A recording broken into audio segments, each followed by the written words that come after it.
everyone, welcome to the 7th day of Bookmas, and today I'm going to do a Christmas book haul.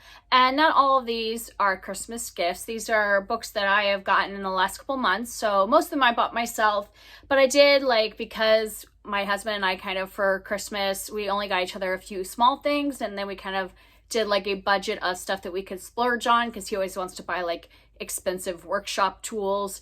And so I bought some more fancy editions of books, which you'll see in this haul. So I did buy some things for myself that are books that I wouldn't necessarily have gotten normally because they're a little more expensive. But some of these were just regular ones I got.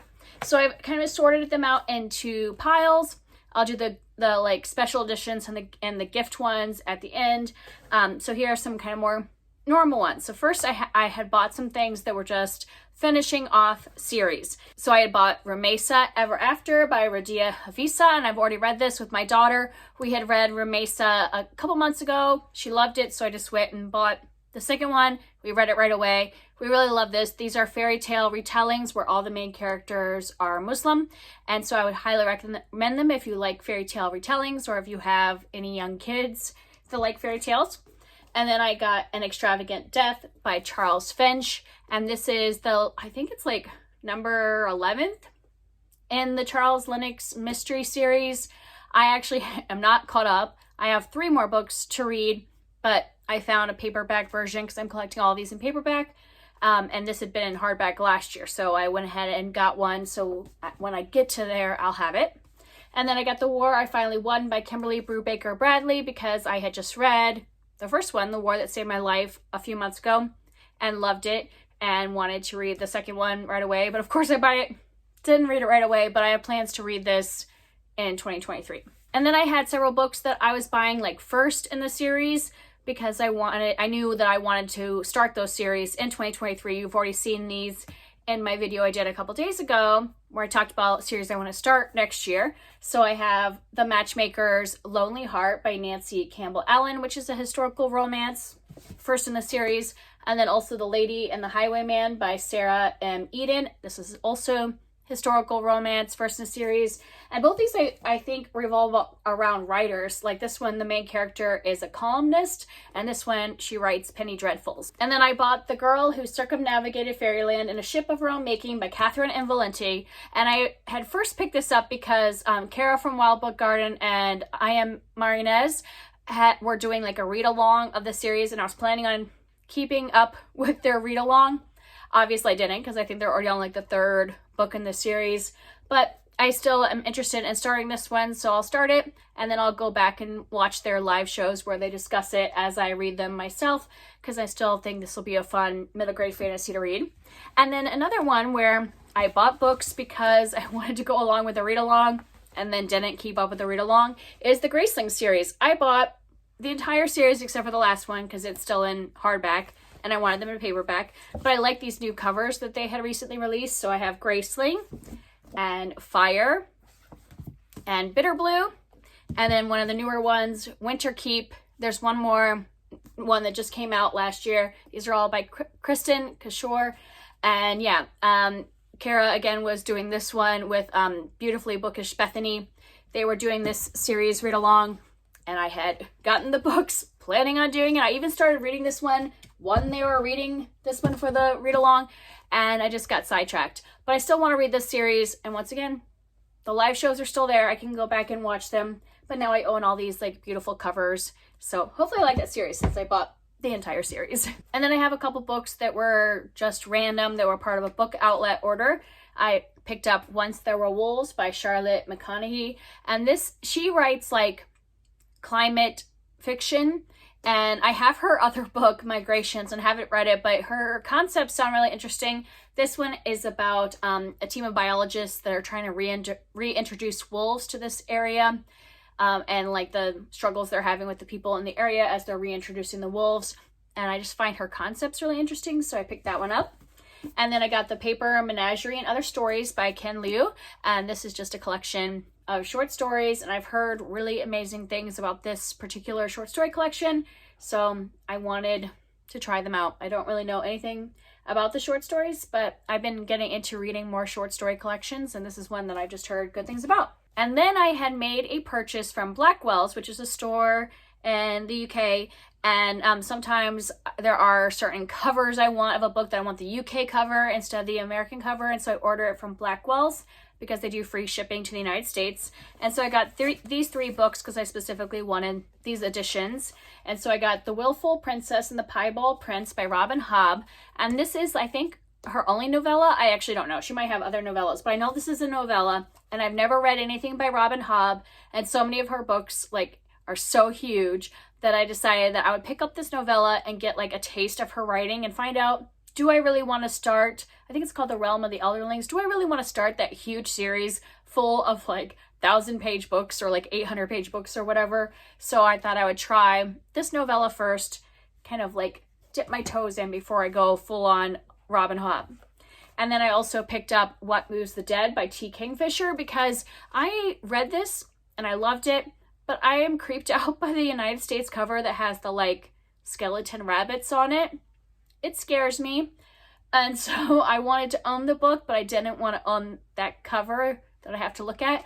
I know a lot of people love that cover, but I got this one instead, which is the UK cover. Plus I wanted it in paperback because all my other T. Kingfisher books are paperback.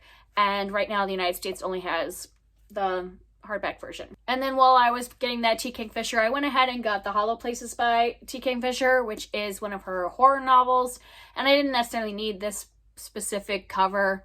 I just happened to get it while I was already getting the UK cover. This is definitely different than the American cover, and I think it's pretty interesting. So maybe I'm glad to have this cover because the American cover is pretty bland. So that's fine. I got that one from Blackwell's too. And now we get to like more of the special edition, more expensive books. That these are the ones I bought for myself with my Christmas money. So I got a book called Lore of the Land, Folklore and Wisdom from the Wild Earth. And it's kind of like a picture book, but it's got, you know, a lot of words on the page. So more of like a tabletop, what are those called? Coffee table type book. And it has a lot of like folklore in here. So let me see where it, hold on. So I'll tell like a folk story. So this one is a Brazilian folk tale. And then based on that story, we go on to learn about other like creation stories that involve the seas and the ocean, since that one was about the seas. And then we go on and learn about seaweed, shells, and coral. So it's like nature stuff combined with folklore. And I just thought that sounded really interesting because I like to read folk tales, and I thought this seemed like a beautiful book. And then I went and picked up House of Leaves. So I've gone back and forth about whether I want to read this book because it is interesting to me when people talk about it, because I'm like, I want to know what's going on, because it's, if you haven't heard of it, it's kind of like interactive book inside of a book. There's like weird pages and text and all that stuff, and it just seems like an experience when you read this. And so I thought, I never bought it before because it was so expensive, and it wasn't one I wanted to get from the library because it seemed like one you would really want to kind of manipulate and stuff, that it might not be good to have a library copy. And so I keep meaning to like get it sometime, but it's expensive. So I thought for Christmas, I'll get it and hopefully experience this at some point. And I hope I enjoy it. Then I got a book to share with my kids. This is The Biggest Story Bible Storybook, written by Devin DeYoung and illustrated by Don Clark. And this is just, it's not the full Bible. It's kind of like stories from the Bible, but they're like heavily illustrated, and I just thought these illustrations were beautiful. And so I thought this is one I could just like kind of read with my kids when we want to, like, every once in a while we'll read Bible stories. And this one just seems really gorgeous, because some of the ones that are like meant for children kind of have cheesy pictures and aren't as like engaging, where I thought this art looked really beautiful and, you know, would be a nice one to read with the kids. And then I picked up another one of the annotated Jane Austens. I got the annotated Persuasion. I've been collecting these as I've been reading Jane Austen's books, but they are a little more expensive than just buying, like, you know, a regular edition of Jane Austen. So I have just picking them up slowly. So I think this is the fourth one I have so far. So I still have 2 more to get, but I still haven't read those books. So I'm like rewarding myself once I've read the book in like my collector's editions here. Where are they? They're right here behind the candle. Then I buy the annotated version. So the second time I read these novels, I want to use the annotated version. In case you don't know what the annotated version is, seeing if we could find one that has pictures. So like it has the story on one side and then it has all these annotations about the time period, the dress, etiquette, all that, and then every once in a while it has pictures as well. So I think it gives you just more context of the time period. And then I picked up Layla and the Blue Fox by Kieran Millwood Hargrave with Tom DeFreston. He's the one that does the illustrations. And I had picked up her book last year that was illustrated by him.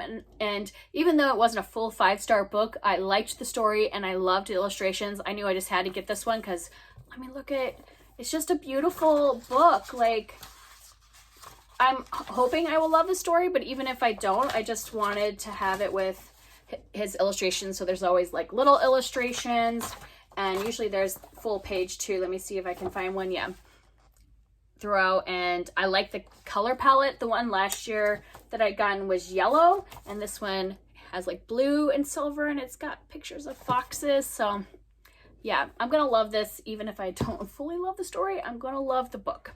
And then I picked up these illustrated classics. Some are abridged. Obviously, like this one is Les Mis. Like, no way is this the whole story of Les Mis. But this is an engaging visual journey. And so it has like an abridged version of Les Mis, and then it's illustrated along the way. So it has some introduction with some random stuff. But then it goes like by chapter, does an abridged version with different artwork throughout it. And since I just read the entirety of Les Mis this year, I thought this would be kind of like a way to reward myself, that I could have an abridged version that has beautiful pictures that I could go through next time I want to revisit the story and don't want to read, 1,200 pages. I could just pick this up. And then I also got one that was A Christmas Carol, and this one might be the entire story because Christmas Carol is not that long, so this might not be abridged. I haven't looked into it to see if it's abridged or not, but yeah, it once again has like full page pictures and graphics and different small graphics throughout. And this one also has other short stories after the main story. Oh, it also has some information about Charles Dickens, but then it has like some Christmas stories in it. So like The Gift of the Magi by O. Henry. So yeah, I think there's about like 4 different Christmas stories after A Christmas Carol. So I thought those were fun additions to have. And then last, I have a few Christmas presents. Like I said, my husband and I don't do like big presents, so he didn't get me any books. He bought me a very nice like heated blanket, electric blanket, that's super fuzzy. So that was nice. And then some other little treats for me. Like I said, we don't do like big presents because we buy ourselves gifts. And my mom though sent me a couple gifts. So she sent me The Ruin of Kings by Jen Lyons. This is a first in a fantasy series. I think there's like 5 books in the series. I don't really know exactly what this series is about, but I've heard some people raving about it, like Beautifully Bookish Bethany and Angela from Literary Science Alliance have been talking about it a lot this year. So I wanted to give it a try. So I put it on my Christmas list, and my mom bought me the first book. And then she also bought me a puzzle that is like Jane Austen. So I don't know, let me see if I can get it without a glare. So it's got like different versions of Jane Austen book covers on it, and that's the puzzle, so it's bookish adjacent.